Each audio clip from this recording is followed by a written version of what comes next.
heureux aujourd'hui d'introduire ce séminaire. Je remercie tous ceux qui se sont inscrits, qui sont déjà connectés, et puis ceux qui viendront après. L'objectif de ce séminaire, finalement, c'est de présenter sur le métier d'infirmier ou d'infirmière en pratique avancée, de pouvoir présenter la formation, les modalités d'exercice, les compétences, et puis surtout l'intérêt d'un projet partagé entre professionnels de santé dans un exercice pluridisciplinaire. Ça, je crois que c'est l'élément essentiel. Alors, pour ma part, et je vais dire au nom de l'assurance maladie, je suis profondément convaincu que la pratique avancée est une des réponses. Bien sûr, c'est pas la seule, mais c'est une des réponses pertinentes et pragmatiques aux transformations, aux besoins que notre système de santé peut avoir dans la région. Pour les infirmiers et les infirmières, c'est de nouvelles perspectives de carrière. C'est très clairement l'opportunité d'un mode d'exercice plus autonome et puis aussi d'une reconnaissance plus intéressante, y compris dans sa dimension financière. Et d'ailleurs, l'assurance maladie a beaucoup, dans la dernière période, œuvré pour qu'il y ait des accords avec la profession infirmière pour que soit mieux reconnu, soit mieux pris en compte le modèle économique nécessaire d'un IPA en milieu libéral et puis apporter des aides financières aussi bien à la formation qu'à l'installation des IPA. Et puis pour les médecins qui sont aujourd'hui au cœur de notre système de santé, sur lequel on compte beaucoup, eh bien, c'est très important pour nous de pouvoir, à travers ce dispositif, contribuer à libérer du temps médical, qui est aujourd'hui notre priorité. Et puis, ça permet aussi de tracer des possibilités de coopération qui sont nouvelles. Notre enjeu pour l'assurance maladie, c'est clairement qu'il y ait plus d'IPA et surtout plus d'IPA dans le milieu libéral. Voilà. C'est vraiment ce qui nous motive. Aujourd'hui, finalement, les 2/3 des IPA qui sont formés dans la région travaillent dans les établissements de santé. Elles sont fort utiles, mais on est convaincus qu'il y a une place pour les IPA dans le milieu libéral et surtout dans les structures d'exercice coordonné, que c'est un moyen de conforter toutes les structures d'exercice coordonné avec lesquelles nous essayons aujourd'hui de travailler au quotidien dans la région. Et puis, pour les patients, c'est évidemment pour nous très important parce que c'est une garantie quelque part d'un meilleur accès aux soins. C'est du temps qui est consacré aux patients, une meilleure articulation des parcours et puis un appui dans la prise en charge des maladies chroniques. Et vous le savez, une des priorités que nous avons aujourd'hui pour l'assurance maladie, c'est de faire en sorte qu'il n'y ait plus de patients en ALD qui n'aient pas de médecin traitant. C'est compliqué, c'est un travail qu'on mène au quotidien avec les professionnels sur le terrain. Et demander aujourd'hui à les médecins de prendre plus de patients, ça implique clairement de libérer du temps administratif, de libérer du temps médical, de donner du temps de suivi pour les patients et le travail en collaboration, contractualisé, puisque ça se fait autour d'un protocole entre un médecin et un ou une IPA, eh bien, peut répondre à cette problématique. Alors moi, je voudrais aussi, pour terminer, indiquer que j'ai une satisfaction personnelle, c'est que ce webinaire, finalement, il est issu d'un vrai travail de coopération régionale que nous avons mené entre les institutions, Agence régionale de santé, Assurance maladie, et puis les professionnels de santé eux-mêmes. En 2023, vous le savez, il y a eu beaucoup de débats au niveau national sur cette année et de controverses même sur la délégation de tâches, sur la place et le rôle des IPA. Il y a eu des propositions de loi, une évolution législative importante au printemps. Moi, ce que je voudrais témoigner, c'est qu'au niveau de la région, dans notre champ de responsabilité, nous avons travaillé tout au long de l'année 2023 en confiance et en concertation. Beaucoup de choses ont été lancées à partir de l'initiative que le JPA-OC donc a pris le 14 janvier 2023 pour organiser la première journée régionale des IPA où tous les acteurs, conseil régional, assurance maladie, ARS, les URPS et évidemment les IPA étaient présents. Et donc, j'ai souhaité qu'on puisse avancer depuis cette période sur les freins principaux qui avaient été identifiés pour un développement en milieu libéral des IPA. Alors on travaille sur le développement de l'offre de formation. Les aides financières ont pu être majorées, elles seront présentées. Une cartographie des lieux d'accueil potentiels a été réalisée. Et puis, il y a un partenariat qu'on souhaite engager, qui est encore au début, mais sur lequel on va se mobiliser pour que, avec les 2 facultés de médecine de la région, on puisse avoir davantage de places en formation parce que on est convaincu que c'est important et qu'en plus, il y a des demandes. Le deuxième axe sur lequel on a travaillé depuis le mois de janvier ensemble, c'est de faciliter l'installation des IPA. Et l'assurance maladie s'est engagée pour qu'il y ait un interlocuteur dédié, facilitateur au sein de chaque caisse primaire au moment de l'installation. Et puis, nous avons travaillé en commun avec les URSSAF pour, je dirais, faciliter la gestion des cotisations sociales sur des périodes qui ne sont pas forcément simples en termes de formation ou de début d'installation. Et puis, on est convaincus, tous les acteurs sont convaincus qu'il faut parler, apporter des témoignages auprès des professionnels, auprès du grand public également, sur la place et le rôle des IPA. Et donc, ce webinaire, il a été finalement, c'est un peu l'aboutissement de nos travaux en commun. Et donc, je voudrais simplement remercier d'abord tous ceux qui ont travaillé sur cette mission. Au niveau de l'assurance maladie, ils ont été nombreux. Vincent Morel animera ce webinaire, mais il a été avec les équipes de l'assurance maladie, Julien Berbécal, Sabine Labattu, Negla Trotaba également évidemment à ses côtés. Remercier Alexia Braïc, donc responsable des projets, la direction des soins de premier recours, qui va co-animer avec nous ce séminaire. Et puis faire un remerciement aussi spécial à Alexis Blanc, qui est le président du JPAOC, qui donc a été à l'initiative de cette première journée que j'évoquais.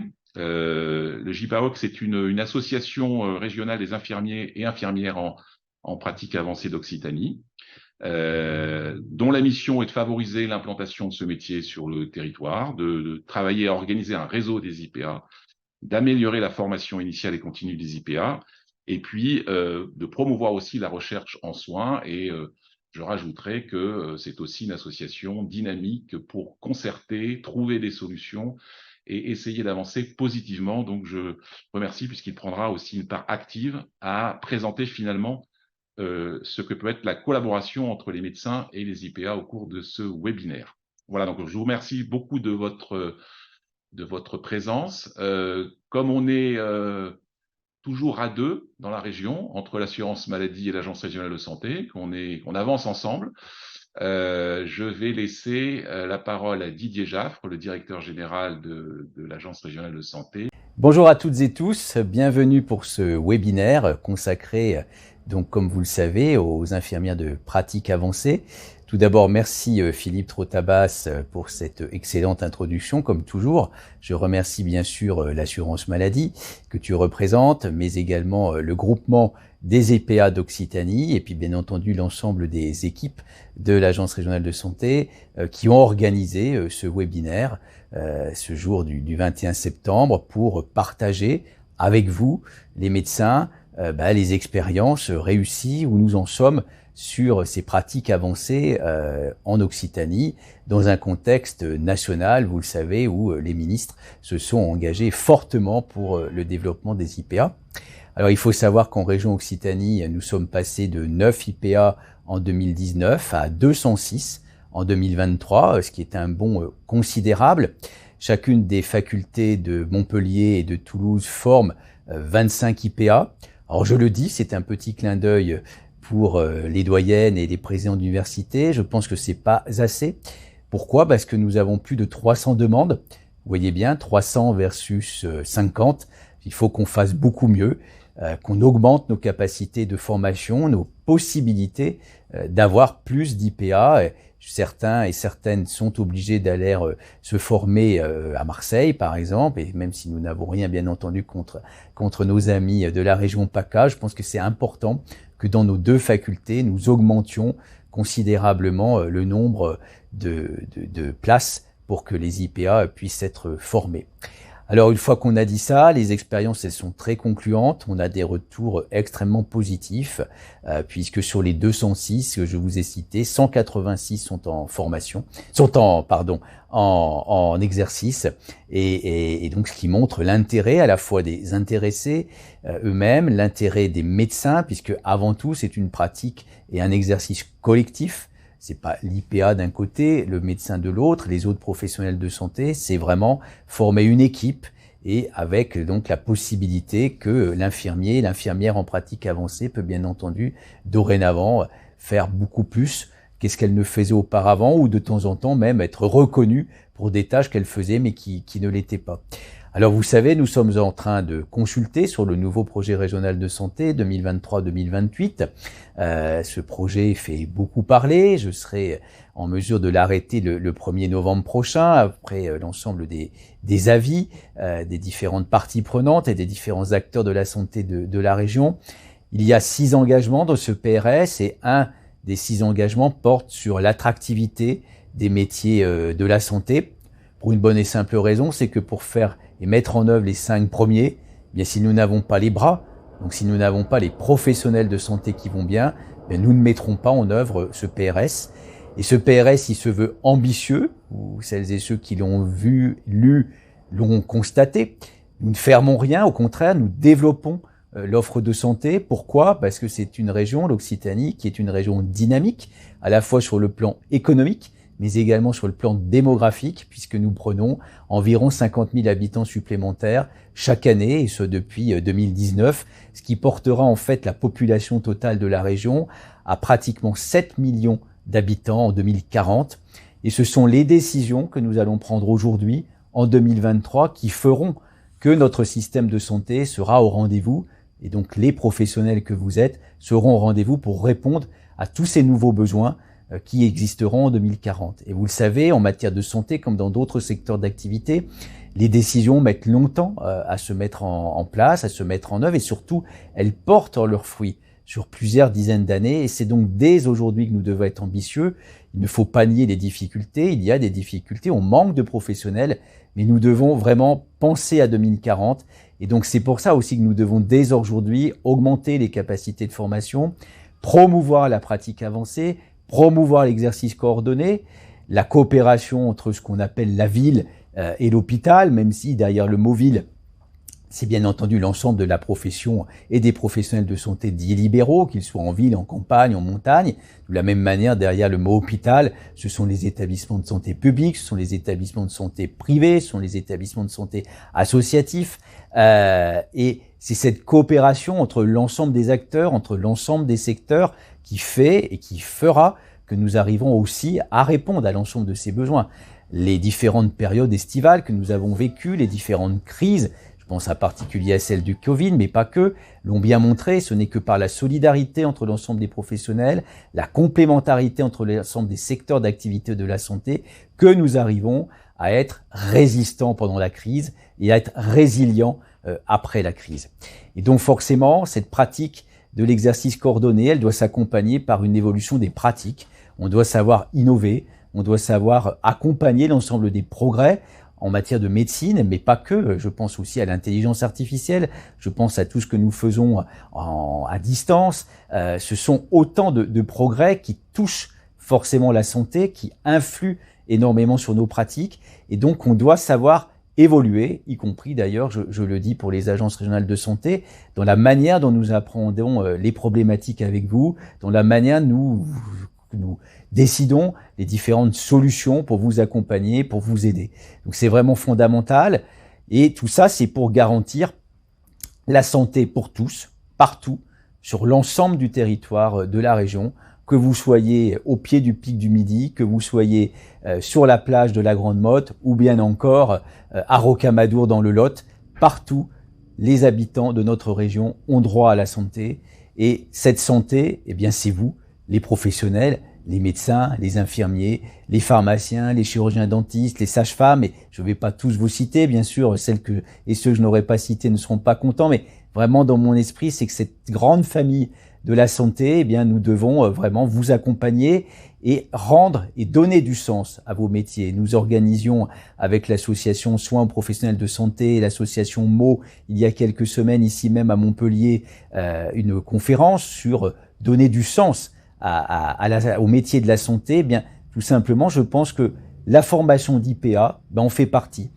Ça permet à un infirmier, eh bien, de se replonger dans son propre métier, de faire plus de choses, d'avoir plus de responsabilités, bien entendu reconnu financièrement, reconnu aussi entre guillemets institutionnellement par l'ensemble de ses collègues, autres professionnels de santé. Et finalement, c'est ce pourquoi nous sommes faits. Nous sommes là avant tout pour prodiguer de la santé, prendre en charge, prodiguer des soins, et à travers cette pratique avancée, ça en donne aussi du sens à nos métiers. Donc je ne peux que encourager le développement de la pratique avancée. Aujourd'hui, ça concerne les infirmiers, mais on parle aussi des pratiques avancées pour les sages-femmes. On le voit bien pour les maternités de proximité. On aura, et pas que d'ailleurs, mais aussi à réfléchir sur ces nouveaux métiers, parce que finalement, derrière un terme générique, il y a plusieurs professions, plusieurs métiers en un. Et même derrière le terme d'infirmier, comme je le dis toujours, on n'exerce pas le même métier selon qu'on est dans un service de gériatrie, selon qu'on est infirmier libéral ou qu'on est infirmier dans un établissement psychiatrique, ou bien encore dans une unité sanitaire dans un établissement pénitentiaire. Donc tous ces métiers qui font la richesse de notre système de santé, nous devons les accompagner, nous devons faire évoluer, et vraiment l'IPA, pour moi, c'est ce sur quoi l'ensemble des professions doivent aller, et nous devons y aller encore plus fort. D'où ce webinaire, d'où ce moment de partage entre vous. Vous aurez des présentations, vous aurez des retours d'expérience, c'est extrêmement important. Et n'oublions jamais, la force, elle est dans les territoires, elle est dans les professionnels de santé. Tout ça pour répondre à un seul objectif, les besoins de nos habitants. Bon webinaire et merci aux intervenants d'intervenir, c'est le cas de le dire, pour cette journée. Je vous remercie Didier Jaffre et Philippe Tourtabat pour ces propos introductifs. Sur l'ordre du jour, une présentation en 3 temps. Donc un premier temps où on va vous présenter les compétences et l'exercice de la fonction d'IPA avec son rôle, son périmètre d'intervention et les dispositifs de formation qui sont associés à cette nouvelle profession. Et un deuxième temps où on va plus spécifiquement se pencher sur la collaboration entre le médecin et l'IPA, collaboration au quotidien qui va se matérialiser, on va le voir, via le protocole d'organisation, mais également sur une approche beaucoup plus transverse au sein de l'équipe pluridisciplinaire. Et on va essayer de voir justement l'intérêt que peut apporter l'IPA au sein de ces équipes pluridisciplinaires. Et donc justement le dernier temps à la fin, sous une forme de temps d'échange questions-réponses. Je vous propose que nous démarrions la première thématique sur l'exercice et les compétences de l'IPA par une vidéo qui a été réalisée par JPAOC sur comment les patients vous sont-ils confiés, sont-ils confiés aux médecins et quelles sont les actions qui peuvent être faites auprès de ces patients dans la collaboration entre l'IPA et le médecin.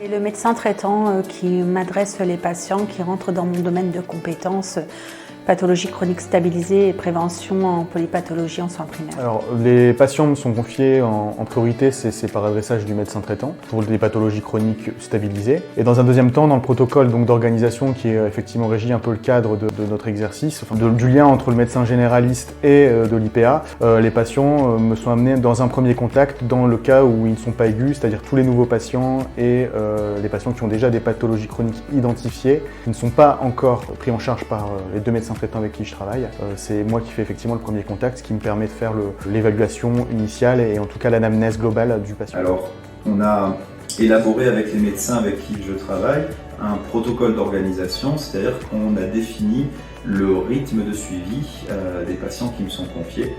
Et à partir de là, on a aussi défini le profil des patients qui me seraient confiés. Donc là, avec ce profil-là, en gros, j'ai accès à la patientèle des médecins qui correspond à ce profil-là. Donc ils me sont confiés directement par les médecins via aussi notre secrétariat. Je fais des actions de prévention, des actions d'éducation thérapeutique. Je regarde avec les recommandations de l'HAS au niveau des parcours de soins, je les réoriente dans un parcours de soins adapté. Mes consultations sont diverses et variées en fonction de l'attente du médecin et aussi des patients. En priorité, une anamnèse complète du patient, de sa vie, une évaluation globale, et effectivement après, donc, tout ça dans une prise en charge qu'on appelle holistique, c'est-à-dire une prise en charge globale. Et après, il va y avoir une expertise clinique qui va être faite en fonction effectivement de la pathologie pour pouvoir effectivement faire le suivi complet du patient, qui comprend la prescription d'examen, le renouvellement de traitement et l'orientation, si besoin, vers des spécialistes. Les patients qui me sont confiés, ils sont confiés dans le cadre du suivi en fait de leurs problématiques de santé, qu'ils aient des grosses problématiques ou pas. Donc mes missions, c'est de les accompagner dans leur parcours de santé global. Ils aient, comme je dis, de lourdes pathologies ou pas. En fonction du profil du patient, je m'adapte en fait à leurs besoins. Est-ce qu'ils ont besoin de comprendre un peu mieux leur maladie, mieux leur traitement? Est-ce qu'ils ont besoin d'être accompagnés dans leur parcours? C'est-à-dire qu'on organise leur parcours de soins, qu'on leur prenne les rendez-vous, qu'on leur explique où est-ce qu'ils peuvent aller faire tel ou tel examen. Et je fais aussi beaucoup de prévention, c'est-à-dire que j'essaye d'intervenir avant que les problèmes arrivent. Donc, est-ce qu'ils ont fait des dépistages recommandés? Est-ce qu'ils sont à jour de leurs schémas vaccinaux? Voilà, donc on a déjà eu un premier aperçu dans cette vidéo donc du métier de l'infirmier en pratique avancée, métier qui trouve en fait sa définition dans le code de santé publique. Alors, il dispose de compétences élargies par rapport à un infirmier diplômé d'État. Pourquoi? Parce qu'en fait, il a fait une formation spécifique, l'IPA, qui lui donne un grade de master et qui lui permet donc justement d'avoir cette reconnaissance donc d'infirmier en pratique avancée.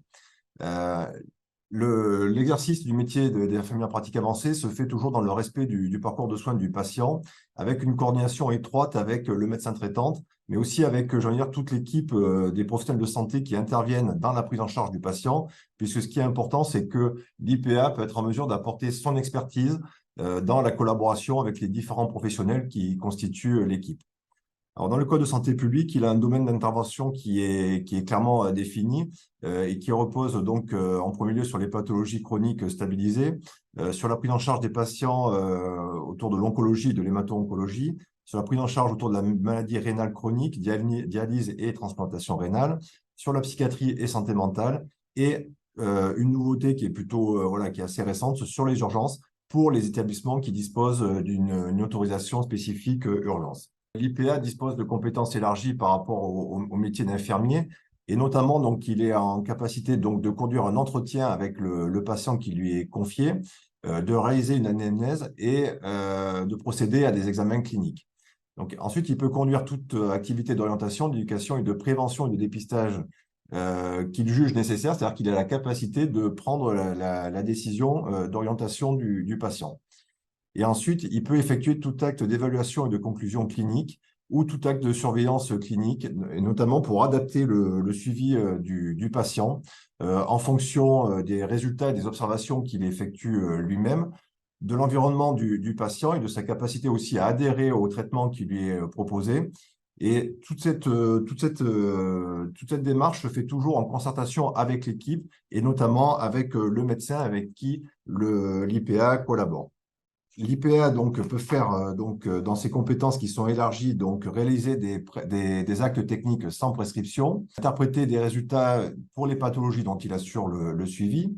Il est autorisé à demander à ce que le patient suive des actes de prévention pour les pathologies dont il assure le suivi, prescrire des examens de biologie médicale, prescrire des médicaments et dispositifs médicaux non soumis à prescription médicale obligatoire dans le cadre d'un renouvellement ou d'une adaptation.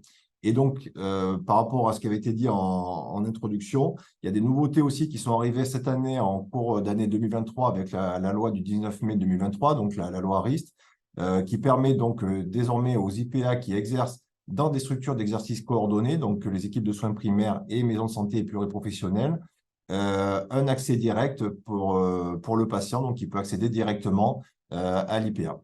Alors, il y a une clé de voûte donc, qui est importante dans la relation entre le médecin et l'IPA, c'est le protocole d'organisation. Donc, protocole d'organisation qui est défini dans le Code de santé publique et qui va fixer le cadre et le domaine d'intervention entre le médecin et l'infirmier en pratique avancée. Alors, c'est vrai que ce document, il est très important parce que il va définir donc le cadre d'intervention sur le domaine d'intervention de l'IPA, sur les modalités de prise en charge du patient qui lui sont confiées, la régularité des échanges, qui est aussi un élément qui est important. Comment se fait ensuite la coordination et la concertation dans l'équipe pluriprofessionnelle, donc notamment sur la fréquence des réunions, sur les modalités d'organisation des réunions et de concertation. Et un élément aussi qui est mentionné dans le protocole d'organisation, c'est les conditions de retour du patient vers le médecin, c'est-à-dire les situations dans lesquelles l'IPA, se dessaisit de la prise en charge du patient et reconfie le patient au médecin pour une évaluation complémentaire, ou un regard complémentaire ou une adaptation dans la prise en charge du patient. Donc ça, c'est un élément qui est très, très important. Ce protocole, il est signé entre le médecin et l'infirmier en pratique avancée. Par rapport à ça, la loi, donc le Code santé publique propose des modèles, mais il y a également la Société française de recherche en infirmier en pratique avancée qui propose également un modèle qui est mis à disposition du public. Alors, c'est bien entendu un modèle, une trame type qui convient d'adapter à chaque situation et à chaque relation qui seront construites entre un médecin et un infirmier. Et ce qui est important, c'est que ce document appartient uniquement à l'IPA et aux médecins, et n'a pas à être communiqué à des institutions comme par exemple l'assurance maladie. Dans les modalités d'exercice de l'IPA, ce qu'il faut savoir, c'est qu'il y a plusieurs modes d'exercice qui cohabitent, notamment pour ce qui concerne l'activité de vie. Donc, il peut y avoir une activité libérale, 100% libérale, qui peut être soit mixte, c'est-à-dire à la fois entre une activité d'infirmier libéral et d'infirmier en pratique avancée, donc c'est ce qu'on appelle une activité mixte. Ensuite, le deuxième mode qui existe, c'est le mode salarié, donc où on a un mode d'exercice soit en établissement de santé sanitaire, soit médico-social, soit centre de santé, ou même au sein d'un cabinet de médecins. Et enfin, il y a un troisième mode, c'est ce qu'on appelle l'activité mixte, c'est-à-dire soit un mix entre l'activité libérale et salariée, et comme je l'ai indiqué tout à l'heure, entre l'activité d'infirmier et d'activité IPA. Et donc, Alexia, je vais te laisser présenter donc les différences entre les dispositifs d'assistants médicaux, IDE, ASALE et infirmiers en pratique avancée. Oui, merci beaucoup. En effet, il y a souvent une confusion entre les assistants médicaux, les IDE, ASALE et les infirmiers en pratique avancée. Donc, on va refaire un point sur les assistants médicaux. Ça peut être soit des soignants, soit des non-soignants qui prennent le poste d'assistant médical. Lorsqu'ils prennent leur poste, ils partent en formation en alternance. Donc, pendant 384 heures, ils ont 2 ans pour réaliser cette alternance, cette formation. Et ils vont avoir plusieurs missions. Une qui ne sera pas en lien avec le soin, mais plus pour accueillir le patient, créer le dossier patient informatique. Et une deuxième mission qui sera, elle, plus liée aux soins, c'est-à-dire préparer le patient à la consultation médicale en lui prenant des constantes ou carrément en assistant le médecin dans la réalisation d'actes techniques. Et enfin, une mission d'organisation et de coordination pour orienter le patient vers les acteurs, les professionnels de santé qui pourront le prendre en charge. Ensuite, nous avons les IDE ASALE, qui sont donc infirmiers diplômés d'État et qui adhèrent à un protocole de coopération. Ce protocole, pour y adhérer, il faudra se former pendant 12 jours et se déclarer auprès de l'ARS pour indiquer qu'on l'infirmier met en œuvre ce protocole. Et l'infirmier ASALE va surtout faire de l'éducation thérapeutique auprès de certaines pathologies, les patients diabétiques, les risques cardiovasculaires, les patients atteints de BPCO, et faire du repérage de troubles cognitifs. En général, les ASALE sont salariés de l'association ASALE, mais ils peuvent aussi exercer en IDE comme IDE libéral à côté. Ce que je n'ai pas dit sur les assistants médicaux, c'est qu'eux sont automatiquement salariés du médecin. Et enfin, on a les infirmiers en pratique avancée, qui est une nouvelle profession à part entière, donc qui nécessite d'avoir un diplôme d'infirmier, plus avoir exercé 3 ans en tant qu'IDE, et enfin d'avoir suivi le master dont on a parlé juste avant, que M. Morel a présenté. Donc, les IPA pourront effectivement exercer comme on a pu l'indiquer juste avant, et ils pourront être aussi bien salariés d'un établissement que libéral. Je vais pouvoir vous présenter ce que comporte la formation. Donc, on va avoir une première année socle qui va être à destination de tous les étudiants IPA, qui va porter sur la clinique, la pratique avancée, les bases fondamentales, ou encore les parcours de santé. Et enfin, la deuxième année qui va être spécifique pour la mention choisie, dont on a un peu parlé juste avant. Et il y aura surtout 10 semaines de stage la première année et 16 semaines la deuxième année pour pouvoir se familiariser auprès d'autres IPA et des médecins qui collaborent avec des IPA. On va faire un petit tour des IPA de la région. Donc, on voit que, comme disait Monsieur Jaffre, on en a 185 en exercice sur le territoire et ils sont plutôt bien répartis. Donc, on voit les gros ronds indiquent souvent les CHU, c'est là où il y a le plus d'IPA, et les grandes villes, plus d'IPA libérales. Mais c'est assez bien réparti. On a quand même une répartition entre le salariat en établissement et le libéral qui est de 67% pour l'établissement et 33% pour le soin primaire. Donc effectivement, on cherche à ce qu'il y ait de plus en plus d'IPA en soins primaires. On peut regarder l'évolution du nombre d'IPA, on voit que c'est exponentiel. D'une part parce qu'on a 2 facultés en Occitanie qui permettent de former les IDE en IPA et parce que la région est quand même attractive, donc attire de nouveaux IPA qui se sont formés à l'extérieur. On peut regarder la répartition par mention des IPA qui ont choisi les mentions. Donc, on voit que pathologie chronique stabilisée est en tête, suivi de la psychiatrie et enfin l'hémato-oncologie, la néphrologie et les urgences. La pathologie chronique stabilisée est quand même la plus sollicitée puisqu'elle peut être exercée aussi bien en établissement de santé qu'en ville. C'est pour ça qu'on a une forte proportion. Et je vais laisser M. Morel introduire la prochaine vidéo. Merci Alexia. Donc voilà, la prochaine vidéo, pareil, qui a été réalisée par l'association JPAOC. Donc du point de vue du médecin, qu'est-ce que cela a changé dans votre pratique quotidienne et comment s'articule le suivi en commun entre le médecin et l'IPA?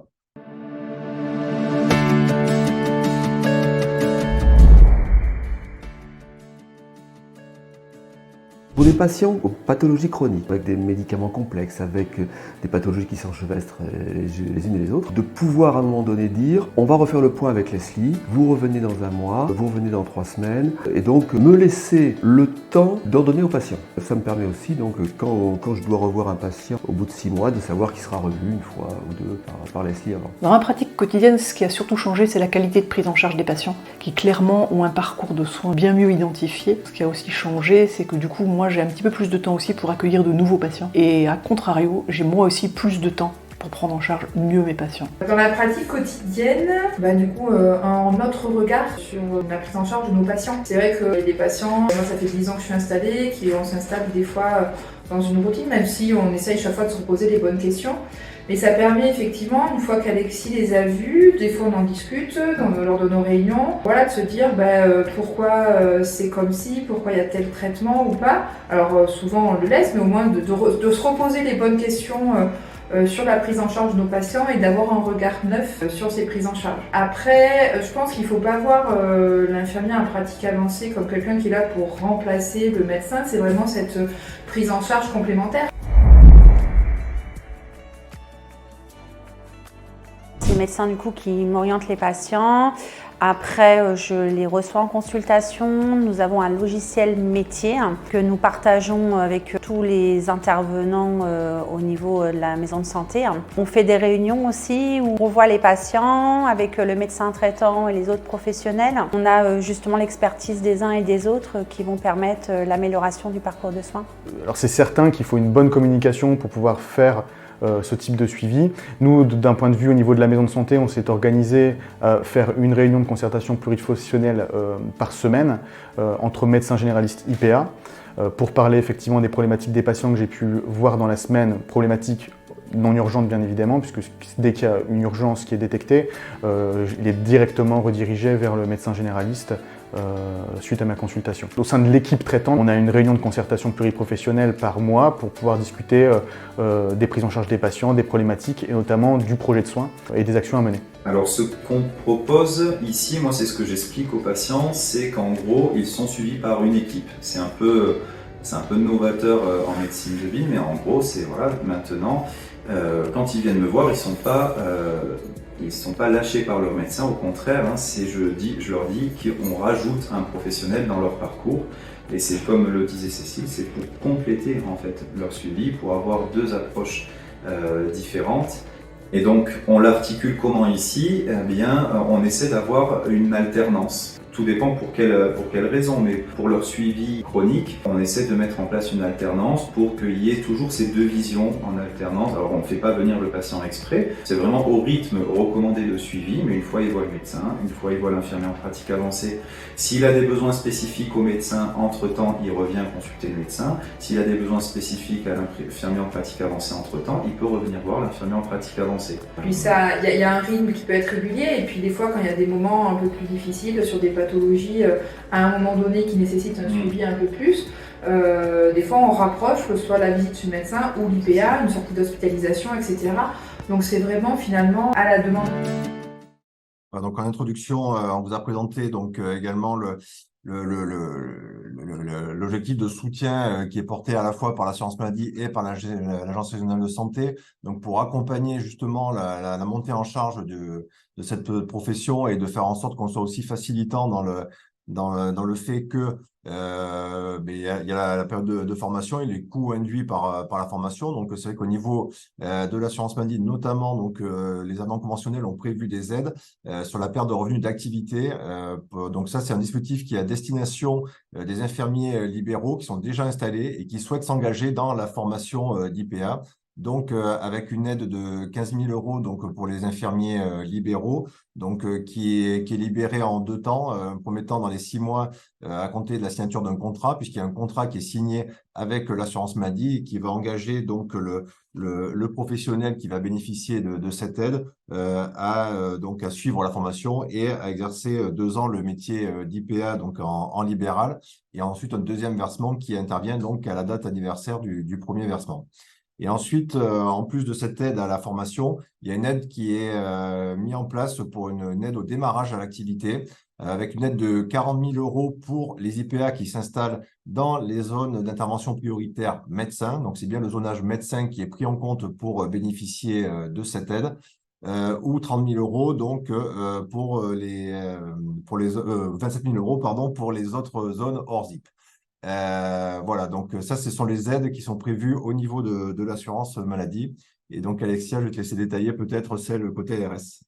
Oui, effectivement, l'ARS a pu également mobiliser le fonds d'intervention régional pour pouvoir permettre aux IDE libéraux qui ont un projet professionnel IPA en soins primaires de bénéficier d'un financement et d'un accompagnement financier. Donc, il sera à hauteur de 20 700 € par an, plus ou moins 1 200 € en fonction du lieu de résidence. Et voilà, donc pendant 2 ans, vous allez avoir le soutien financier. C'est jamais assez, mais on a fait notre maximum pour répondre aux besoins des étudiants IPA. Donc, on va passer donc au deuxième chapitre de notre présentation, donc, qui est la collaboration entre le médecin et l'IPA. Et donc, un témoignage vidéo sur quels sont les retours des patients et quelle est leur réaction dans cette relation entre tripartite, j'ai envie de dire, entre le médecin, l'IPA et le patient.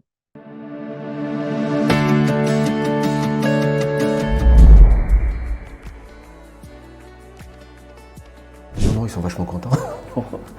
Non, ils sont contents. Alors, la première fois, ça surprend parce qu'ils se disent je voudrais voir le docteur, puis on m'envoie l'infirmière. Et puis, quand ils connaissent Leslie, quand ils connaissent le métier de l'infirmière IPA, il n'y a pas de souci, quoi. Il n'y a aucun problème. Alors, les patients que je confie à l'IPA, au départ, quand je leur dis qu'ils vont aller voir un IPA, ils sont un peu réticents, ils sont un petit peu étonnés. Mais par contre, dès que je les revois, ils sont vraiment super contents. Et ce qu'ils me disent tous, c'est que l'IPA prend beaucoup plus de temps que moi, donc il me le renvoie un peu sur moi quand même, que lui prend beaucoup plus de temps que moi et qu'il est très à l'écoute et qu'ils se sentent vraiment écoutés parce qu'il y a du temps. Dans la très grande majorité des cas, les patients sont très satisfaits. En plus, Alexis a cette très grande qualité d'écoute. On sait que les patients, au moment où on les écoute, on entend les choses. En plus, le fait d'avoir plus de temps dans sa prise en charge, notamment lors du premier rendez-vous, que nous, on pourrait le faire en médecine générale, permet effectivement d'avoir cette confiance qui s'installe assez rapidement entre le patient et Alexis. Puis il voit que on fait le lien, on a un logiciel commun. Quand je reprends ma consultation, c'est bon, la dernière fois vous avez vu notre infirmier, comment ça s'est passé, qu'est-ce qui en a découlé. Les patients sont très satisfaits, d'autant plus qu'ils voient qu'il y a cette communication en fait entre nous.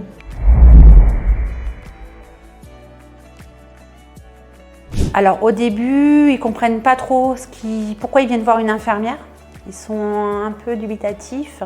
Mais après, moi, mes consultations sont plus longues, donc du coup, je prends plus de temps avec les patients. On discute vraiment de plein de choses et par rapport à leur présentation de la maladie, leur vécu par rapport à la maladie, leurs attentes. Et après, je pense qu'ils sont satisfaits et qui du coup, ils viennent bien volontiers me revoir.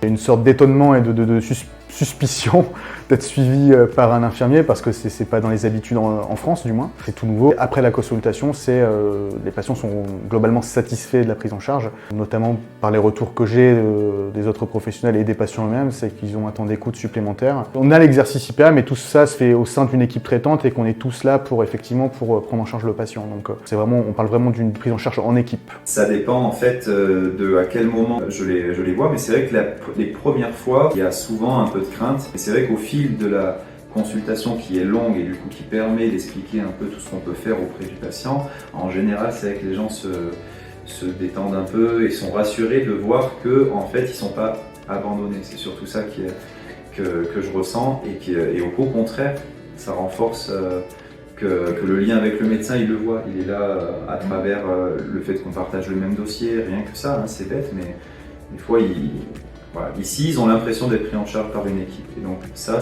les rassure. Et à partir du moment où ils ont compris ça, je pense qu'il n'y a plus de problème. Puis maintenant, au bout de 18 mois, il y a des choses qui se sont sues. Les gens parlent entre eux, les patients, ce qui est normal. Et moi, des fois, je fais « Oui, donc la prochaine fois, est-ce que je peux voir votre infirmier en pratique avancée ?» Parce qu'il paraît que… Ah oui, des gens qui n'ont Oui, il y a des gens qui… Voilà, ça lui est arrivé ou parce que voilà, ils ont un ami, quelqu'un de la famille qui t'a vu, avec qui c'est bien passé et ils disent… Ben voilà, parce que moi je vais bien et que peut-être avant même que j'ai eu leur proposer, voilà, des fois je dis bien sûr, voilà, puis d'autres fois je dis ben là à ce moment-là on a fait un changement de thérapeutique, ça peut être plutôt judicieux, bon, mais par contre la fois d'après. Ils pensent à vous des fois, ils disent oui, je vais pas déranger le médecin quand même, vous avez beaucoup de choses. Mais oui, non, ça lui est arrivé que ça vienne d'eux parce que ça fait 18 mois et que maintenant t'es installé dans l'équipe et que c'est des choses qu'ils connaissent, de plus en plus. Voilà, donc c'est l'occasion pour nous aussi de rappeler les modalités de prise en charge et de valorisation financière des patients, notamment dans le monde libéral, puisqu'en fait, il y a deux modalités qui ont été définies donc sur les modalités de prise en charge. Donc les patients, ce qu'on appelle suivi, donc suivi dans le cadre d'un protocole d'organisation qui a été signé avec le médecin, et les prises en charge dites ponctuelles qui font suite à une demande ponctuelle du médecin. Alors ça peut répondre aussi à une logique de prise en charge définie dans le cadre d'un protocole d'organisation. À la différence du suivi, c'est que voilà, c'est le caractère ponctuel et on va dire plus spontané, alors que le suivi s'inscrit plus dans une logique de long terme. Donc dans les patients suivis, il y a un premier forfait d'initiation qui est prévu. Donc, comme dit son nom, donc en fait, il se fait au début de la relation entre le patient et l'IPA. Donc, il a vocation à être valorisé qu'une seule fois. Et ensuite, des forfaits de suivi qui sont facturés de façon trimestrielle. En fait, l'objectif de ces deux valorisations, c'est à la fois de prendre en compte financièrement donc le temps passé pour définir l'éligibilité du patient, donc dans cette relation entre le médecin et l'IPA, la réalisation d'un bilan global, la réalisation aussi des actes de surveillance et donc de conclusions cliniques qui peuvent être menés donc au fil du temps, et les actes d'éducation et de prévention aussi qui peuvent être mis en œuvre par l'IPA.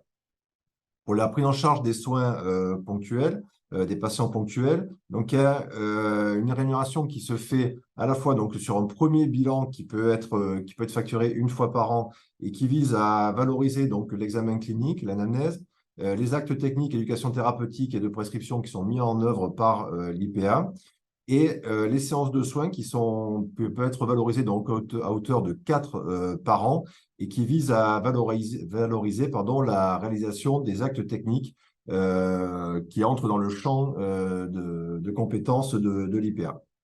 Voilà donc pour ce qui concerne la valorisation financière et les modalités de prise en charge par l'assurance maladie. Et si vous souhaitez accéder aux détails plus des montants financiers, ils sont accessibles sur le site amélie.fr. Vous avez le détail donc de prise en charge. Donc je vais laisser peut-être la parole à Alexis Blanc. Bonjour à tout le monde. Merci d'être présent.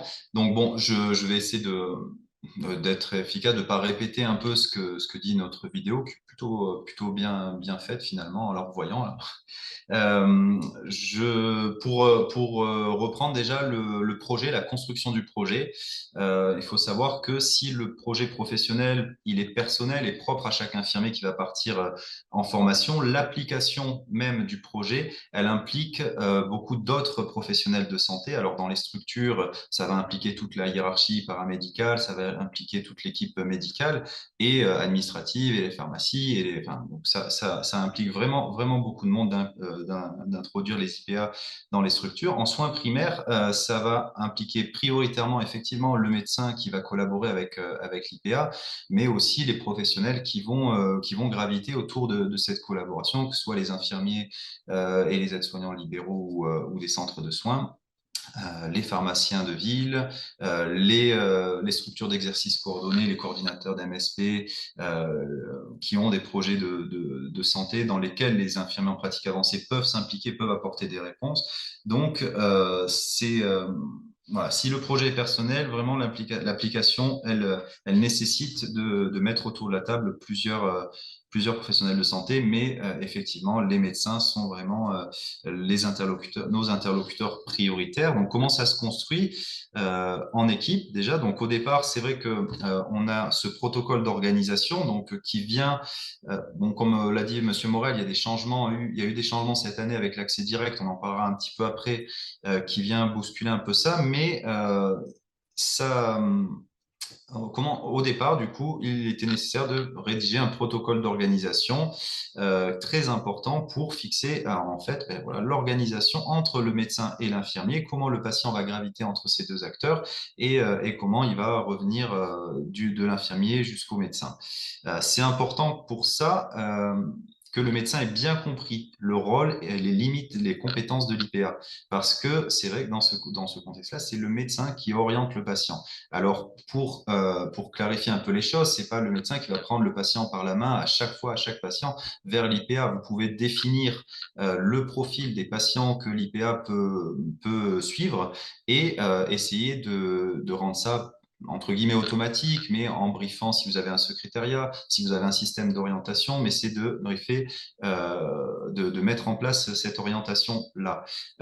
Après, s'il y a des erreurs au début même d'orientation, c'est pas grave parce que dans le forfait initial, dans le mode exercice initial, il y avait ce qu'on appelait un forfait d'éligibilité. L'IPA peut faire le tri en fait en fonction du motif de recours et du profil du patient. Et s'il n'est pas un patient éligible au suivi IPA, alors à ce moment-là, il sera réorienté. Mais ce n'est pas pour autant qu'il ne sera rien fait autour de ce patient qui n'est pas éligible. Un patient qui serait peut-être mal orienté pour une dorsalgie, par exemple, et chronique qui nécessiterait une mise en place de traitement que nous ne pouvons pas prescrire, eh bien, peut-être qu'en faisant une anamnèse complète, comme c'est dit dans la vidéo, on peut se rendre compte que le patient est aussi fumeur. Peut-être que l'IPA a une formation, un diplôme interuniversitaire en tabacologie qui va pouvoir enchaîner sur ce facteur de risque-là, proposer une consultation spécialisée. Peut-être qu'il y aura un traitement, des protecteurs gastriques que le patient prend de manière sporadique et là qu'il n'en a plus, peut-être qu'il y aura une prescription à faire. C'est possible dans le cadre de cette consultation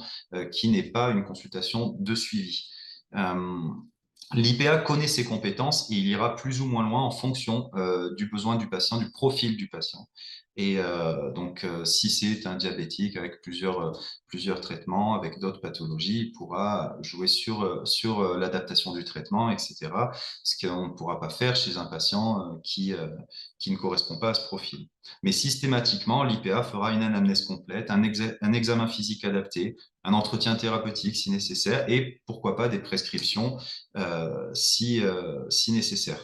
La prise en soin de l'IPA, elle est médico-psychosociale, c'est une prise en soin globale et dans laquelle le médical, il faut l'avouer, nous prend souvent le plus de temps, mais c'est un suivi qui complète, comme on l'a dit, le suivi avec le médecin généraliste, qui permet aussi au médecin généraliste de s'appuyer sur ce suivi-là, sur ce temps-là que nous avons pour approfondir certaines certaines évaluations, par exemple, nous pouvons posséder un holter tensionnel pour pouvoir explorer une hypertension. Nous pouvons être équipés de spirométrie comme le sont les infirmières azalées. Tout ce que font les infirmières azalées, un IPA peut le faire. Et donc, ça permet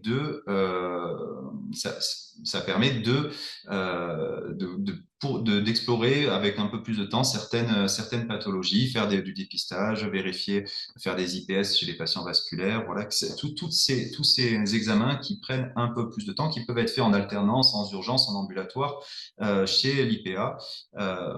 Voilà. Je prends l'exemple un peu de notre organisation en langue, mais on en a déjà parlé dans la vidéo, mais pourquoi les patients adhèrent à ce suivi, que les médecins généralistes s'y retrouvent et que moi aussi je m'y retrouve finalement. C'est vrai que quand je reçois le patient s'aperçoit que j'ai le temps, il voit que je partage les informations avec son médecin, que il a vraiment la sensation d'être inclus dans une équipe traitante, que son médecin est sollicité si mes compétences sont dépassées. Ça, c'est clair que c'est des choses que nous expliquons aux patients quand nous avons la première consultation. C'est jusqu'où nous pouvons aller et jusqu'où nous sommes obligés de céder la main. Donc, en gros, dans l'évaluation, nous sommes capables d'aller assez loin, mais après, dans l'intervention, c'est là que nous sommes formés à reconnaître les drapeaux rouges et savoir à quel moment il faut orienter le patient vers son médecin généraliste ou vers un médecin spécialiste. Quand nos compétences donc, sont dépassées pour des problèmes aigus, pour une dégradation, on reçoit le patient, on peut accélérer la prise en charge médicale. Ça permet aussi, voilà, quand il y a des délais d'attente, vous connaissez la réalité aussi de l'accès aux soins maintenant c'est partout. Du coup, ça permet aussi d'avoir un premier avis sur la gravité d'une situation, et puis d'avancer certains examens qui nous sont possibles de prescrire. Dans ces conditions, ce que va changer l'accès direct, j'ai envie de dire pas grand-chose. Quand vous avez cette organisation-là, quand vous avez fait votre protocole d'organisation, l'accès direct, finalement, il change pas grand-chose sur l'organisation avec le médecin. Ce que ça va changer, c'est l'accès aux soins. L'accès aux soins qui va être élargi pour les patients sans médecin traitant, les patients avec un médecin traitant qui ne fait pas partie de la maison de santé ou de l'exercice coordonné dans lequel l'IPA exerce. Et ça permet de répondre à certaines urgences relatives, entre guillemets. C'est un diabétique qui n'a plus de traitement. En soi, pour lui, c'est une urgence. Ça permet de faire un point global, comme je ne vous répète pas tout ce que fait l'IPA, qui va pouvoir aussi faire du dépistage, vérifier le parcours de santé du patient pour être sûr qu'il ne soit pas passé à côté d'une vaccination, à côté d'un examen.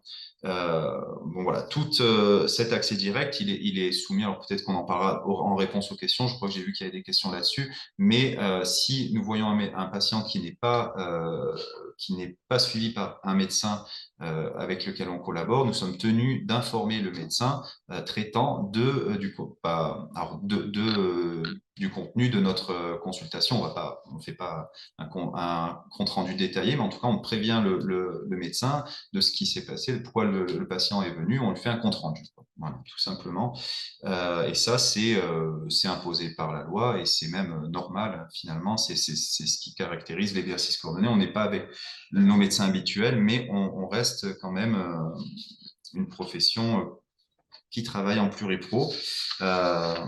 Ça, c'est pour le projet. Alors, au sein des maisons de santé, voilà, l'IPA, des maisons de santé et des CPTS, comme je disais, l'IPA a vraiment toute sa place car il peut intervenir dans toutes les missions. Monsieur Morel en parlera après, c'est même valorisé dans les ACI des MSP d'avoir un infirmier en pratique avancée au sein de sa MSP. Donc voilà, ça, j'en parlerai pas plus là pour l'instant. Le deuxième point qu'il fallait qu'on aborde avec vous, c'est l'accompagnement, mais ça aussi, je ferai assez rapide parce que je pense que nos vidéos l'ont bien montré. Et on gardera peut-être un peu plus de temps pour les questions, mais voilà, l'infirmier en pratique avancée, ce n'est pas lui qui choisit la stratégie thérapeutique. Il voit des patients dans le parcours suivi. Alors, c'est vrai que maintenant, il y a il y a ces deux parcours, le parcours suivi et le parcours ponctuel, donc qui remplace l'éligibilité. On a ce parcours suivi. Donc, dans le parcours suivi, les pathologies sont bien identifiées et donc notre approche, elle va plus dans le sens de son traitement, sur la tolérance, sur peut-être la iatrogénie. On va essayer d'approfondir le suivi d'une maladie installée, éviter qu'elle s'aggrave, éviter que d'autres maladies apparaissent. Effectivement, s'il y a des événements intercurrents qui surgissent, jusqu'à un certain degré, on peut intervenir, mais c'est là que la collaboration avec le médecin est importante. Voilà, si je rencontre si un patient diabétique vient avec un problème de peau, avant que je prévienne le médecin de ce problème de peau, j'aurais fait l'examen complet, vérifié les facteurs de risque, vu les antécédents, peut-être même pris une photo, l'implémenter dans le dossier pour que je peux envoyer ensuite le lien directement au médecin pour que rapidement il puisse voir mon compte rendu, la photo du problème et peut-être même donner une décision médicale. Et s'il a besoin de venir, il peut même venir. Alors, je sais que des fois, il y a des exercices où où l'IPA n'est pas sur le même site que le médecin. C'est pas grave parce que finalement, ce problème-là, il est relativement urgent. Il n'est pas urgent, mais en tous les cas, le médecin est prévenu. Il a un compte-rendu complet, une image s'il faut, et on peut avancer la prise en charge par le médecin si on repère une problématique aiguë dans ce genre-là. Donc pour le patient, c'est quand même un gain de temps. Pour le médecin, c'est aussi un gain de temps. Et du coup, voilà, ça fluidifie l'accès aux soins. Donc pour ce suivi, l'IPA, il se concentre sur le renforcement des mesures de prévention, primaire, secondaire, tertiaire, et tout en participant à coordonner le parcours de soins du patient, s'assurer que, comme je l'ai déjà dit, voilà, qu'il n'ait raté aucun examen recommandé. Pour le parcours ponctuel, c'est l'occasion, en fait, c'est ça qui est intéressant, c'est que ça se travaille en équipe aussi. Dans les textes, à la base, avant que l'accès direct soit voté, c'était décrit comme le médecin reste celui qui oriente le patient vers un bilan ponctuel.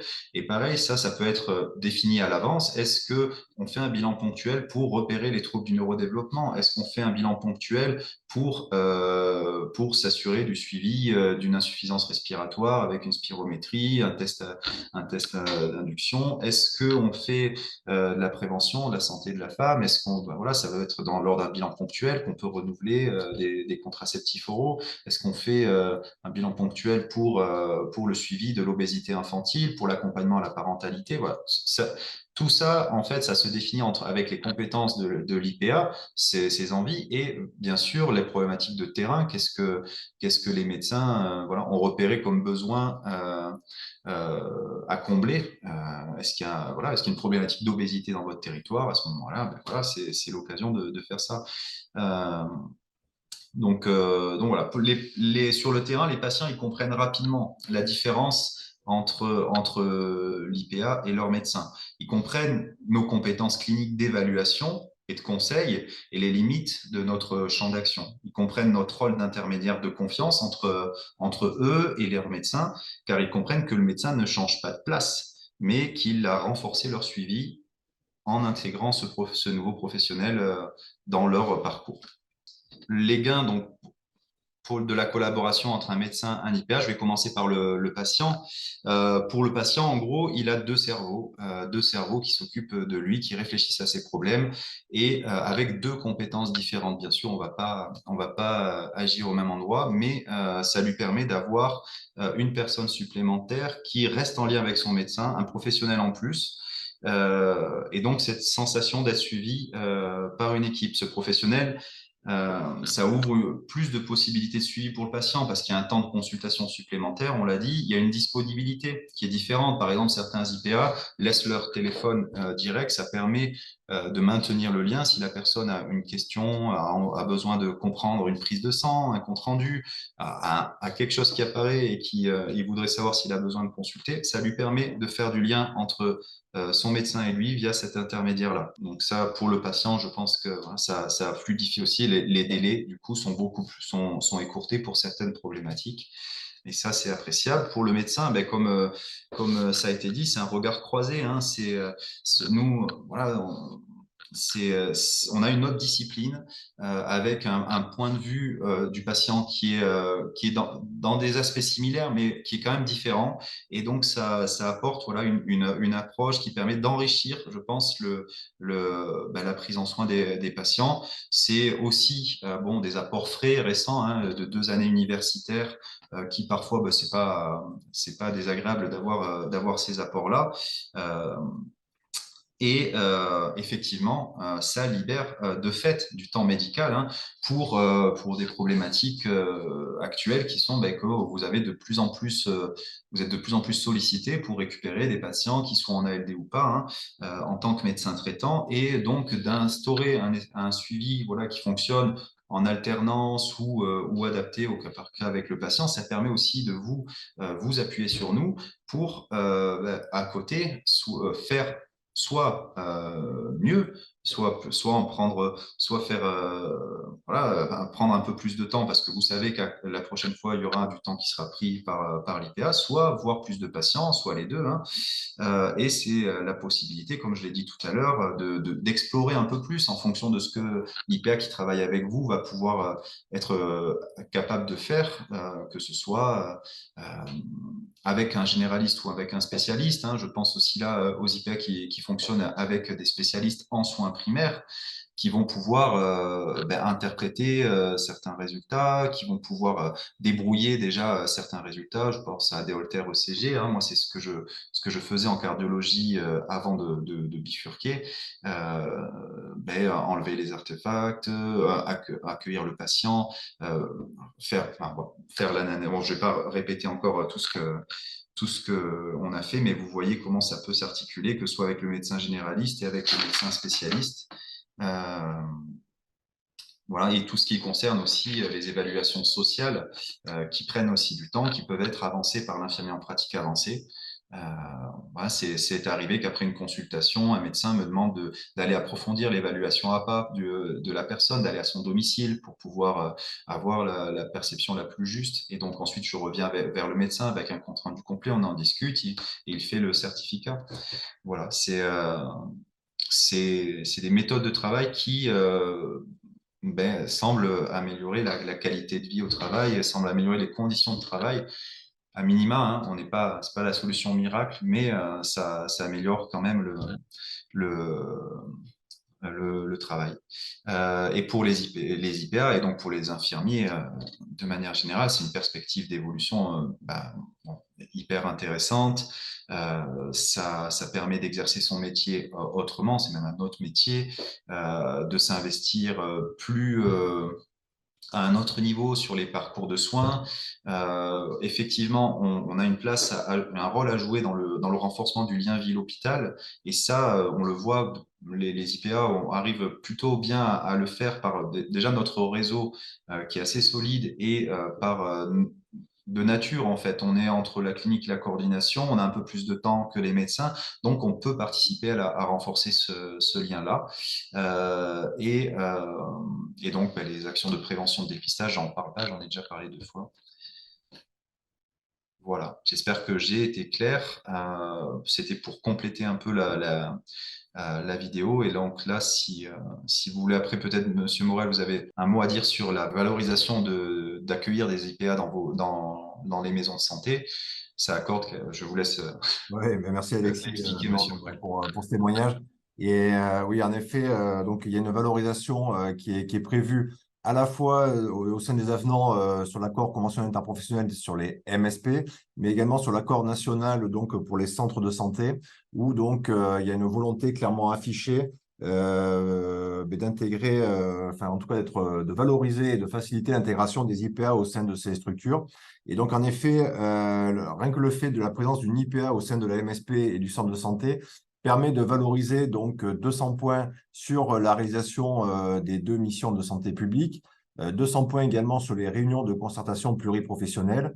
Et pour ce qui concerne la réalisation et la mise en œuvre des 8 protocoles donc, qui sont prévus dans la convention, il y a 40 points fixes qui sont par protocole qui sont prévus dès lors que la structure intègre un IPA, donc ce qui donne un potentiel de 80 fois 4, donc les 320 points donc, qui sont prévus fois 40, pardon, les 8 fois 40 qui donnent donc 320 points. Je vais y arriver.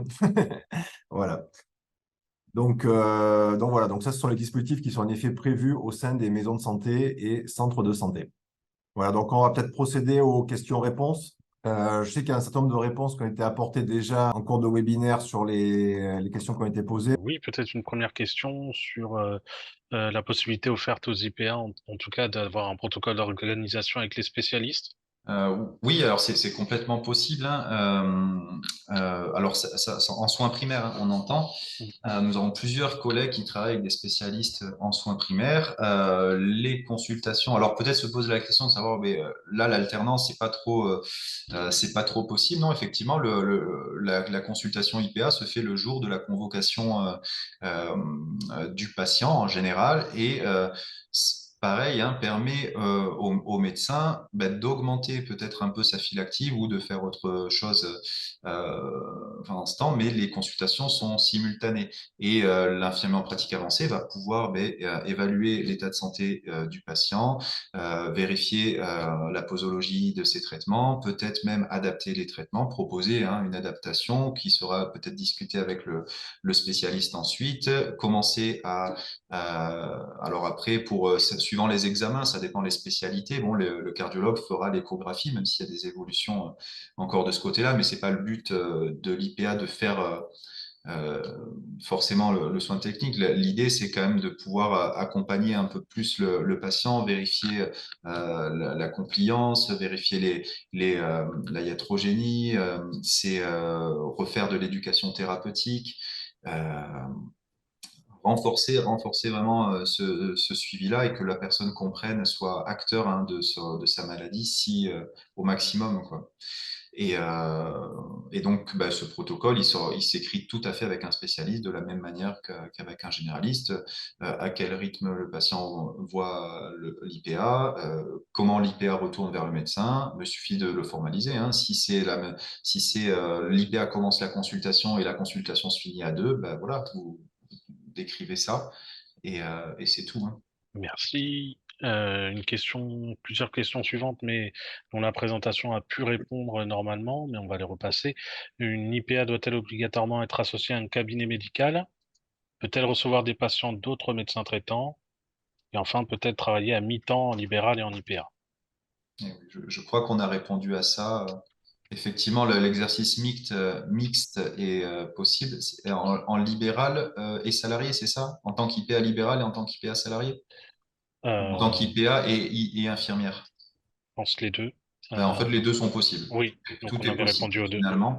Bon, voilà, sachant que concernant les aides à l'installation, il y a des demandes de temps de travail IPA qui augmentent sur 3 ans pour obtenir l'aide à l'installation. On demande contre cette aide que l'infirmier fasse au moins 85% de ses facturations comme IPA et pas comme infirmier au bout de 3 ans. Après, si l'aide n'est pas nécessaire et que c'est juste un exercice mixte, c'est tout à fait possible. Et le début de la question, c'était... Est-ce qu'il fait une collaboration avec plusieurs cabinets Ah oui. médicaux? Donc, En fait, vas-y.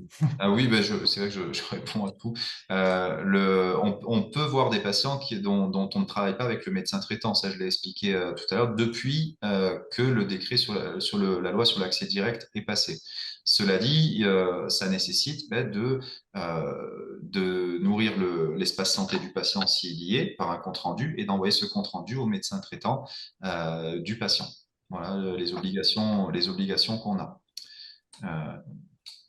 Et après, les IPA peuvent travailler où ils veulent. Simplement, l'accès direct est réservé pour les IPA qui travaillent dans le cadre d'exercices coordonnés. Et quand les IPA travaillent dans le cadre d'exercices coordonnés, je vous ai dit, en général, l'accès direct ne change pas grand-chose puisque l'organisation est déjà en place.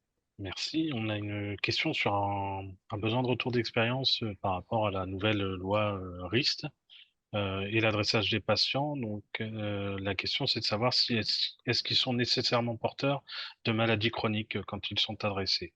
Tout dépend en fait sur quel parcours il se situe. Non, alors du coup, nous sommes en accès direct depuis la loi ARIST, donc tout le monde peut consulter un IPA. Maintenant, il y a deux parcours, un parcours suivi et un parcours, un parcours ponctuel, on va dire.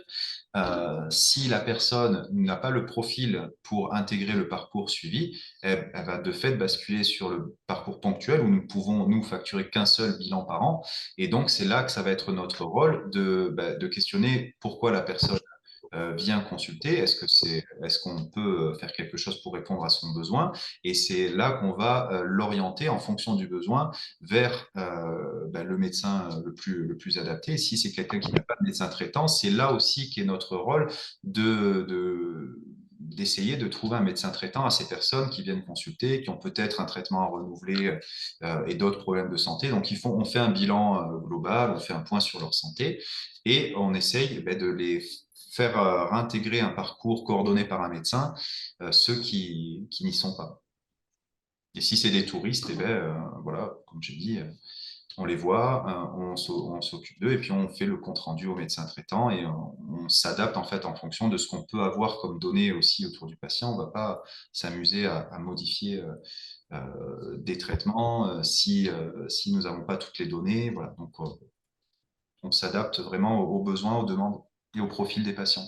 On a plusieurs questions en fait sur le soutien qui est porté par les institutions, notamment financier, pour l'accompagnement et la compensation de perte d'activité. De manière générale, on nous interroge pour savoir qu'est-ce qu'il est prévu en tout cas pour les infirmières salariées qui voudraient accéder en tout cas au dispositif. Est-ce qu'il y a Côté ARS, donc il y a salariés, on peut distinguer salariés en établissement de santé et salariés en soins primaires. Donc en soins primaires, ce sera la même chose que pour les IDE libérales. Ce sera la même aide, puisque leur projet professionnel IPA sera en soins primaires. Et pour les établissements de santé qui souhaiteraient proposer à des IDE la formation IPA, il y a un AMI qui va bientôt s'ouvrir la fin décembre pour candidater et essayer d'obtenir du coup cette aide financière en fonction du projet qui est proposé. Donc, si ça vous intéresse, il faudra vous rapprocher des institutions de l'ARS, donc notamment la DOSA, la Direction de l'offre de soins et de l'autonomie, pour avoir plus d'informations sur cette AMI. Merci. Ensuite, on a une question qui a dû trouver ses réponses, en tout cas dans les interventions. Et en fait, c'est quel financement en pratique pour le médecin dans un cabinet libéral? Cotation des actes par l'IPA lui-même, si elle n'est pas salariée? L'IPA, on l'a peut-être pas suffisamment dit. L'IPA, il est autonome et responsable de sa propre pratique, hein. Donc, si tout ce qu'on prescrit, même si on renouvelle une erreur, c'est notre erreur du coup. En ce sens, les consultations que l'on facture quand on est en exercice libéral, nous facturons nos propres forfaits. Si le patient est réorienté vers le médecin, à ce moment-là, le médecin facture s'il voit le patient en consultation. C'est vrai que, on va dire, la téléexpertise, parce que c'est un peu ça. Moi, je sollicite souvent les médecins avec qui je travaille de manière très succincte, très rapide sur des petites choses. Ils me répondent très rapidement. C'est du temps quand même hein, qu'ils prennent. Hein. C'est un effort qu'il faut aussi considérer dans cette relation de travail. Mais ce temps-là n'est pas valorisé pour le médecin. Par contre, s'il y a une consultation, après, c'est une consultation médicale. Voilà. Merci. Une question d'articulation ensuite entre l'IPA et un programme d'éducation thérapeutique patient qui pourrait être développé dans un établissement de santé. Quelle expérience de fonctionnement avez-vous sur un territoire sanitaire ou quels conseils en donneriez-vous pour créer une interface entre ces deux types d'organisations qui soient utiles aux patients? Dans l'organisation de sessions d'éducation thérapeutique, c'est ça la question, si je comprends bien. Quelle est la place de l'IPA dans les programmes de TP? L'IPA, je parle d'expérience, hein, le temps clinique, en fait, va prendre peut-être suivant là où vous travaillez, 70 à 90% du temps. Contrairement aux infirmières azalées, hein, dont c'est la mission, les infirmières de santé publique, de faire de l'éducation thérapeutique, nous sommes des cliniciens. Et donc, la coordination et la clinique vont prendre vraiment tout notre temps. Moi, j'aimerais bien avoir une azalée à côté de moi pour, justement, quand je repère des besoins en éducation thérapeutique et je ne peux pas approfondir, pouvoir les approfondir. Notre rôle, il va être dans l'éducation thérapeutique de faire peut-être des bilans initiaux, d'évaluer ce que c'est le patient, mais ensuite, après, ça va être propre à chacun. Est-ce que, par exemple, au sein d'une CPTS, hein, il y a des actions de prévention et d'éducation thérapeutique qui sont menées. Là, ça va être propre à chacun de s'investir dans ces missions-là qui vont être en dehors du travail si l'infirmier est en libéral. Si l'infirmier est salarié d'une maison de santé, libre à la maison de santé de prévoir dans la fiche de poste un temps spécifique hors clinique pour l'organisation de parcours d'éducation thérapeutique. C'est tout à fait envisageable en gardant à l'esprit que seule la clinique et le fait de voir des patients est rémunérateur pour les IPA. Même si on prend plus de temps, il faut quand même qu'on voit des patients. Sinon, c'est là aussi qu'est la difficulté. Il faut quand même un certain nombre de patients pour avoir une activité viable. Et donc, il faut trouver un équilibre là-dedans, trouver des financements, peut-être si vous êtes une structure, pour garder du temps qui est précieux, hein, du temps d'éducation thérapeutique, de recherche, de formation, pour lesquels les IPA peuvent apporter aussi leur contribution. J'espère que j'ai répondu à la question. Oui, on a plusieurs questions sur l'organisation de la formation, notamment si elle est dispensée en présentiel ou en distanciel. On essaie de les regrouper. Voilà, comment se déroule la formation, 2 ans en présentiel, 1 semaine par mois ou temps plein? Oui, alors ça, c'est en fonction des facultés, hein. C'est vraiment la discrétion des facultés qui vont organiser l'agenda comme ils le souhaitent.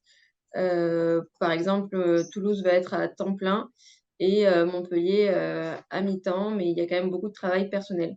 Donc, la formation, c'est 2 ans vraiment, il faut s'y consacrer quand même à temps plein. Merci. Toujours sur la formation, est-ce qu'il y a une possibilité de validation des acquis de certains modules en formation UPA? Absolument, en fonction de l'expérience et des différents diplômes, la faculté pourra décider de vous valider certains acquis ou expériences, mais c'est vraiment la faculté qui va pouvoir décider lorsque vous allez vous inscrire à la formation. Certaines unités d'enseignement pourront peut-être être validées. Néanmoins, il y en aura quand même encore à valider parce que c'est une formation complète et aucune autre formation n'équivaut et même l'expérience ne suffit pas à valider la formation dans son intégralité. Quelques questions également sur les conditions d'octroi de l'aide au financement ARS.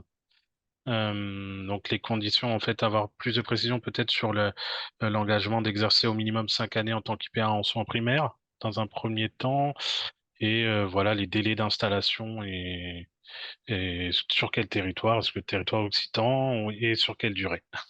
Ouais, parfait. Donc effectivement, il faut que ce soit l'installation sur l'Occitanie, en Occitanie. Et alors, quel délai d'installation? Alors, vous allez voir quand vous allez avoir l'aide, normalement, vous avez déjà un projet professionnel qui est presque calé. Vous allez avoir quelqu'un qui vous attend à la sortie de votre diplôme pour exercer.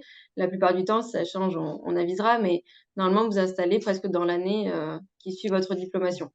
Donc, l'objectif de cette contrainte par rapport aux aides financières qui sont amenées par l'ARS, c'est de s'assurer que vous allez pouvoir exercer en tant qu'IPA et que vous n'exercerez plus comme IDE puisque c'est vraiment une nouvelle profession que vous adoptez. Donc voilà, il n'y a pas de règles précises, mais vous allez voir que vous allez vite vous installer et après ça peut être effectivement une installation entre mixte ou exclusivement IPA. Ça, il n'y a pas de contrainte là-dessus. Sur l'accès à la formation également, une question en fait sur les potentiels nombres de places dont disposent les instituts de formation en Occitanie. Jusqu'à présent, il y avait 25 places en formation IPA à Montpellier et 25 à Toulouse. Et cette année, Toulouse a accepté 30 places, a augmenté donc jusqu'à 30 places. Avec beaucoup de succès au niveau des candidatures. Exactement. Je crois qu'on arrive au bout du webinaire. Il y a encore beaucoup de questions. Il y a juste plusieurs questions sur la responsabilité qui sont pertinentes. Il faut bien comprendre que le médecin n'est en aucun cas responsable de l'IPA. C'est une collaboration de travail. Ce que prescrit l'IPA, c'est la responsabilité de l'IPA. Comment est payé l'IPA s'il est en libéral, c'est de la responsabilité de l'IPA. Le médecin a juste à se soucier de rédiger avec lui un protocole d'organisation qui tient en 5 points, comme on a vu tout à l'heure, et donc qui définit juste la relation, l'organisation entre le médecin et l'IPA. C'est la seule responsabilité du médecin, c'est de rédiger ce protocole-là. Ensuite, tout ce que fera l'IPA, c'est de sa propre responsabilité. Voilà. Je pense, j'ai vu plusieurs questions passer par là. Pareil pour la prescription de médicaments. Donc voilà, si on se trompe, c'est nous. Voilà. Bon, en général, on ne se trompe pas. Ok, merci. Écoutez, en effet, je pense qu'on va recenser toutes les questions et on va apporter une réponse parce que, comme on l'a dit, donc le webinaire est enregistré, il sera diffusé donc sur le portail d'accompagnement des professionnels de santé. Je rappelle juste l'adresse, c'est www.occitanie.paps.santé.fr et donc il y aura à la fois la vidéo du webinaire et les réponses qui seront apportées aux questions qui restent encore à traiter. En tout cas, je vous remercie à tous, donc, que ce soit les intervenants, mais aussi toutes les personnes qui ont participé à ce webinaire. J'espère que ça aura répondu, en tout cas, à vos attentes. Je vous souhaite à tous une bonne journée. Et j'espère qu'on vous aura convaincu sur l'intérêt de la collaboration entre l'infirmier en pratique avancée et le médecin, les atouts pour le patient. Et en tout cas, n'hésitez pas à revenir soit vers vos caisses primaires d'assurance maladie, soit vers vos directions départementales ARS s'il y a des interrogations et des sollicitations, notamment par rapport à des projets futurs. Voilà. Bonne journée à tous. Au revoir.